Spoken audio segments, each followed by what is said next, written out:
The 1917 Halifax explosion, which occurred during the First World War, remains to this day the deadliest disaster in Canadian history. What is little known, though, is that many years later in 1945, during the Second World War, there was actually a second Halifax explosion. This second Halifax explosion was a series of enormous blasts that could be seen and heard for miles, sending mushroom clouds high into the sky and causing a fire whose flames reached 150 feet up into the air. The explosions were from a series of smaller ammunition depots in the city. They were there to supply the war in Europe, but the fire was drawing closer to the vastly larger central explosives depot right there in the city. If the flames reached it, they would ignite a second Halifax explosion that risked being even worse than the one that completely destroyed the city 28 years earlier.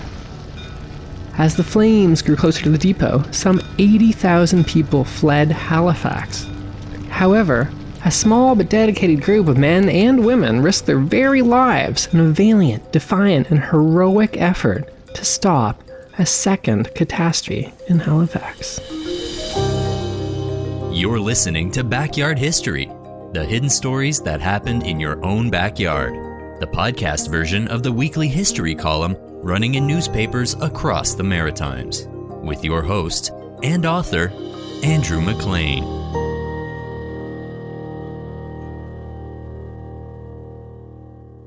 The first explosion was at a naval jetty where ammunition was stored for shipment. Typed reporter Mel Suffren from Halifax on July 18th, 1945, as a fire raged in the city's munition depot. The naval magazine lies on the north shore of the Bedford Basin, about 4 miles in a straight line from the northern tip of the city of Halifax. Since 1942, it has been the storage place for naval ammunition, shells, propellants, and depth charges. The area of the magazine is a huge one, stretching for more than a mile along the basin and back into the scrub country to the northeast. Further explosions as the fire spreads to other stores of explosives. I hope that the fire will not reach and explode the main naval magazine in Halifax Harbour. Canadian press reporter A.D. Merkel wrote the following day that apparently the fire started in one of the barges tied up at the South Jetty during supper time. It might have been caused by spontaneous combustion. It was first noticed by Patrolman Henry R. Clark of Harrow, Ontario, on guard duty at the warehouse. He telephoned the armament depot in Dartmouth. This phone call was received by a switchboard in Dartmouth, which was operated by the Wrens, which is short for the Women's Royal Naval Service. According to an account of the events, which leading Wren Eileen Bowen wrote for the Canadian Press, Marjorie Qualheim, tall and blonde, to whom explosions are familiar after working 3 years as a switchboard operator in the cordite plant at Transcona, Manitoba, took the first call for a fire truck. Patrolman Henry R. Clark was last seen coming down the jetty to investigate the blaze which preceded the blast. Wren Qualheim put the first call through, but before the truck had even left the depot, the first explosion rocked the building. The great explosion sent an enormous mushroom-shaped plume hundreds of meters into the air above Halifax. The fires raged, threatening Halifax at a curious time. The Second World War had in effect ended, but also not ended. 71 days earlier, on May the 8th, 1945, Nazi Germany had surrendered. Although there was a buoyant, celebratory mood of victory all across Canada, the war was still being fought on in the Pacific against Imperial Japan. For Haligonians, though, the war was thought to be pretty much over. And after years of fears of Nazi U-boats, they finally thought they were safe. However, German submarines were not the only things that Haligonians had been worried about for the past half-decade-long war. During the war, Halifax acted as a shipment point for democracy, with enormous quantities of powerful explosives manufactured across Canada passing through its ports on the way to Europe. Since the war had ended barely 2 months earlier, a backlog of explosives had been piling up in the city's munitions depot. And now, those munition depots were on fire. The entire city was at risk.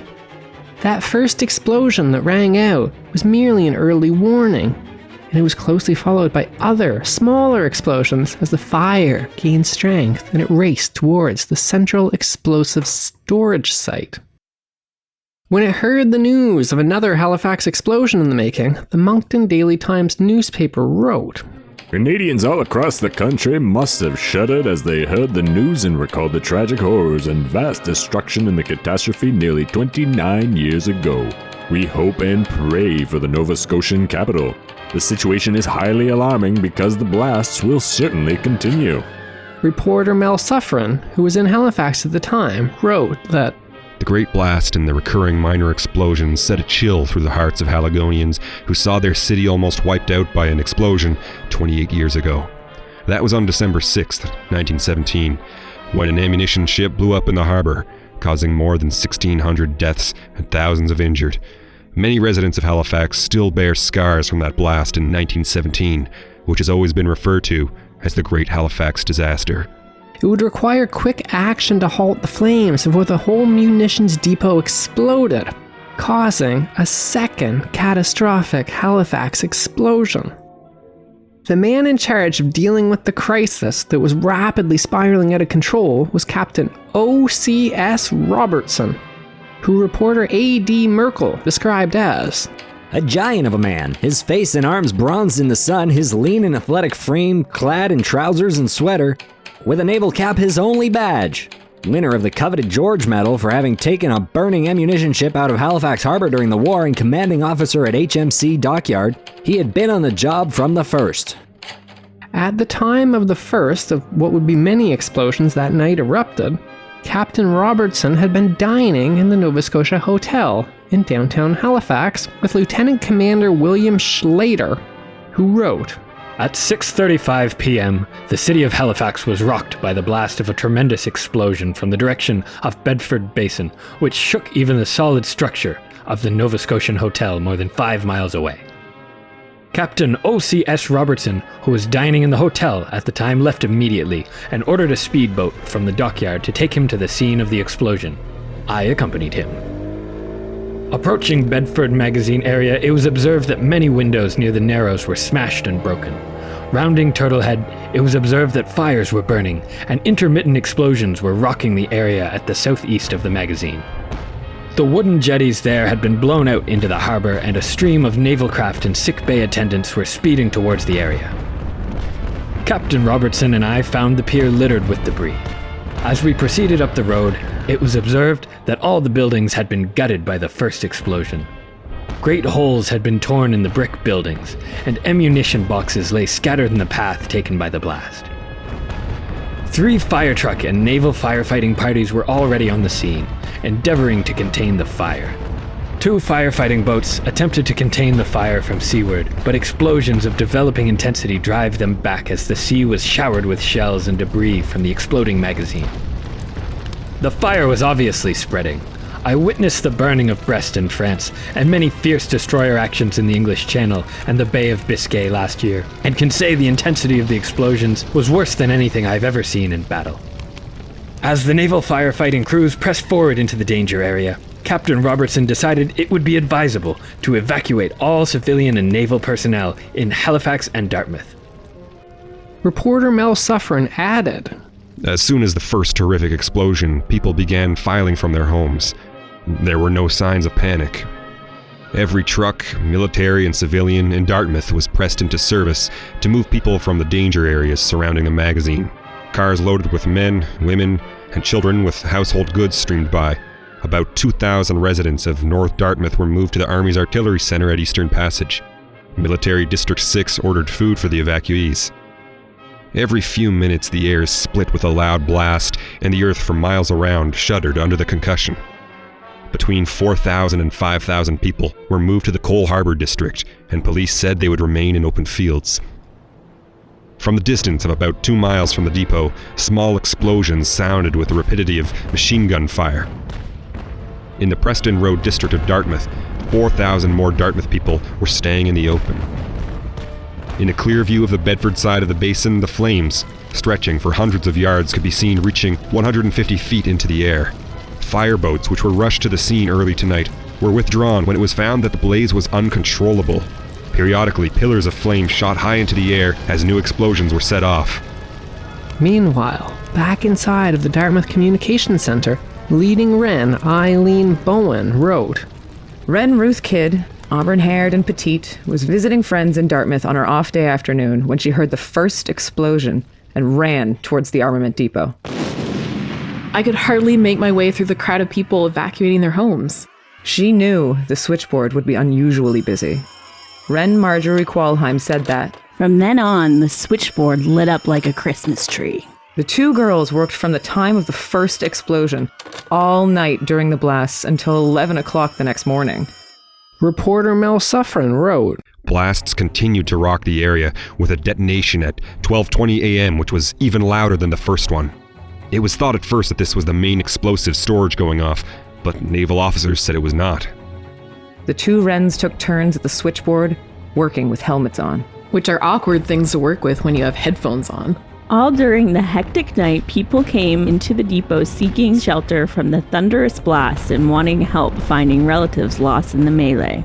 After the heaviest explosion at 4 in the morning, the lights went out, and the two girls worked on by flashlight, putting calls through from crouched positions on the floor. Plaster covered the switchboard like snow, and they were covered with dust and grime. No windows were smashed in the depot, but strong, thick steel doors, 25 feet high, were mangled like tissue paper. At some point during the night, an abrupt and risky change in tactics was made. Instead of fighting the fire itself, energy was devoted to an ingenious but difficult effort to flood the main ammunition depot with water. It's actually not even clear just how coordinated the effort amongst those fighting the fire actually was. In the dark of the night, as explosions rang out around them and black acrid smoke covered everything, it seemed to be chaos on the scene where the firefighters worked. It's actually not entirely clear who was on the site at that point anywhere, leading the effort to fight the fires. During the complete chaos and the darkness of that night, hundreds of ordinary Haligonians had chosen not to run away from the fire, but instead to run towards it in an effort to save the city. According to an extremely detailed write-up in Bedford Magazine compiled by H. Millard Wright, the newer magazines, most of which had been built since 1939, were flooded by volunteer fire parties to avert the possibility of further explosions. These newer magazines were located in the area to the northeast. The blaze had started in the southwest corner and was gradually forcing its way to the new section when it was finally checked. It seems that the city was saved from a second catastrophic Halifax explosion by the efforts of a mysterious group of unknown people who made the decision on their own to flood the ammunition depot. And it seems that the people who flooded it were ordinary citizens of Halifax. During the next day, the battle against the flames continued. 2 more especially great explosions rang out. However, by the evening of the 19th, reporter Mel Suffren wrote, apparently this time from an aircraft, that From the air, early tonight, the explosion scene looks innocuous enough. Clouds of heavy grayish smoke were still rising from the north end area, but furthest away from Halifax. At this point, Haligonians began to collectively relax. Multiple newspaper reports mentioned an unidentified male who rushed towards the scene of the explosions, not to help, but to rapidly set up a little stand outside to sell cold drinks and cigarettes to the rescue crews fighting the fire. He apparently managed to make a quick buck before the military authorities angrily sent him on his way. And I really love that detail, because first of all, it's hard to not admire the sheer audacity of that guy, but also because it's difficult to think of a more potent symbol of the war finally coming to an end, and of Halifax's changeover of a wartime old garrison city into a trade-oriented port city in a peaceful post-war modern world than that. Because if a series of explosions had rang out on a military supply depot only 72 days before these events, Haligonians would have assumed they were under attack by a Nazi U-boat. Now, however, it seems that things were being taken a little bit more lightly, even in the face of danger. By the next day, even as the fire still smoldered and smaller explosions still rat-a-tatted away in the distance, a Canadian press reporter wandered amongst Haligonians and observed that, with the tension over, little knots of people gathered on street corners and in offices sharing their spiciest explosion stories. One bruised individual will give windows a wide berth next time he hears an explosion. As he leaned out to watch the pyrotechnic display, down came the window with the gentleman's neck under it. Open doors will also hold a particular terror for a Halifax woman. As she paused in a doorway, an unexpected explosion banged the door shut, sending her a considerable distance into the hallway. And there are laments too for belongings which were destroyed. One woman told of the loss of a half-dozen smashed eggs. even in the heart of the explosions, as they busily worked away all night doing the all-important job of keeping those phone lines open, those two wrens, Ruth Kidd and Marjorie Qualheim, later recounted that we would have rather been working than anything else. We were too busy to be nervous, and we were in contact with the magazine the whole time, so we knew what was going on. We had a radio on most of the night and kept putting calls through and ducking down on the floor to the sounds of Strauss waltzes. From now on, I'll never hear the music of Danube, so blue, without thinking of that night. 2 days later, reporter A.D. Merkel was taken on a tour of the scene of the explosion by the naval authorities. He found that everything within this immediate area is a waste, with craters showing at frequent intervals, but the ground is so littered with live ammunition that it is impossible to traverse. A substantial portion of the live ammunition housed within the raised area did not explode at all. He noted that although the city had indeed been lucky, the munitions depot had actually been specifically designed with several safeguards in place to try and prevent a catastrophe like what happened 28 years earlier. The magazines were protected by earthen embrasures of reinforced concrete designed in such a way to pilot air inside one end and out the other, leaving the walls and roof intact and the ammunition undetonated. This is precisely what happened. Though the safeguards had worked as intended, they were not foolproof, as the fact that the explosions ever happened in the first place very clearly showed. On July the 19th, even as the explosion still rang out in Halifax, E.L. Cousins, who was the wartime administrator of all the Atlantic Canadian ports, did an interview with the Canadian press, in which he defiantly stated, "The blasts in the magazine are the threat under which Halifax has been living the last 6 years. In a single month of this war, as much as 5,000 tons of high explosives had been handled across Halifax docks and sent on their way to European battlefields because it was the only Canadian port at which they could be handled. As a result of the blast, the people of Canada may now realize, perhaps more clearly than they have in the past, the strain under which the citizens of Halifax have been carrying on since the war began 6 years ago. Thousands of Haligonians knew of the heavy explosive shipments, and they did not know when some disaster might occur. The danger was continuous, and there was no averting it, but the city, as a national port, took this in stride. There was no complaining, nor any demand that the shipments of explosives be handled at some other, isolated, less congested port. It was looked upon as part of the war effort, and that Halifax made this its great contribution to the war effort.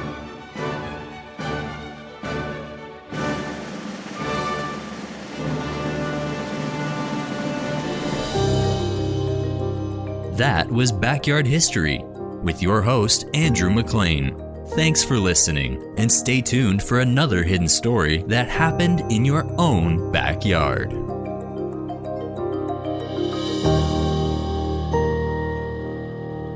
Produced by Jordan Lozier.